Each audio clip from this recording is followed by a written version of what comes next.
and again, we need to understand that the journey of life requires nourishment. It's a simple fact.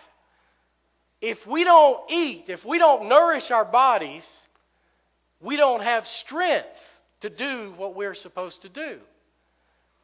Why do we believe that? And most of us believe that really, really well. Most of us are committed to that regularly. And we nourish our physical bodies. Why? Please answer this question. Why do we believe it's any different in our spiritual lives? Why do we believe that we'll be fit for the journey without nourishing our spiritual lives?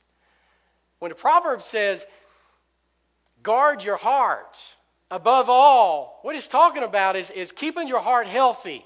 It's talking about not letting destructive things into your heart, but it's also conversely talking about putting the good things in. Protecting your heart from the things that damage it, but also nourishing your heart with the things that will strengthen your heart and allow you to have a healthy heart, a God-loving heart, a God-seeking heart. And we have an opportunity to nourish ourselves.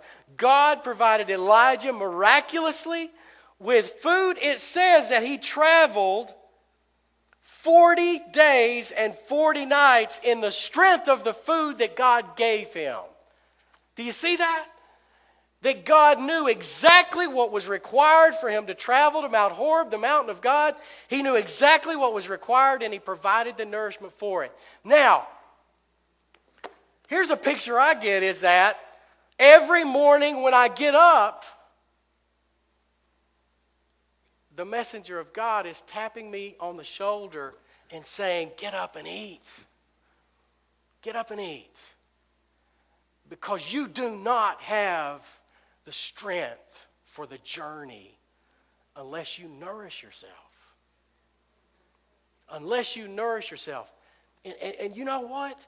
When I think about that, when I think about the fact that God has prepared a meal for me spiritually that will nourish me for any journey that I need to take. The truth of God is what I need for every journey in life. Thus far, I have found that to be true, and I don't expect to find it to be any less true in the next leg of my journey. During the toughest times of my life, during the times when I have been the weakest, during the times when I have been in the driest desert, during the times when I have been weary, during the times when I have had the attitude of Elijah and I've thought about quitting and I've thought about throwing in the towel, what I have found is that there was more than enough nourishment if I would get up and eat it. If I would get up and eat it. And I pray that the Spirit of God visits you on a daily basis and taps you on the shoulder and pokes you in the heart and says, get up and eat. Get up and eat.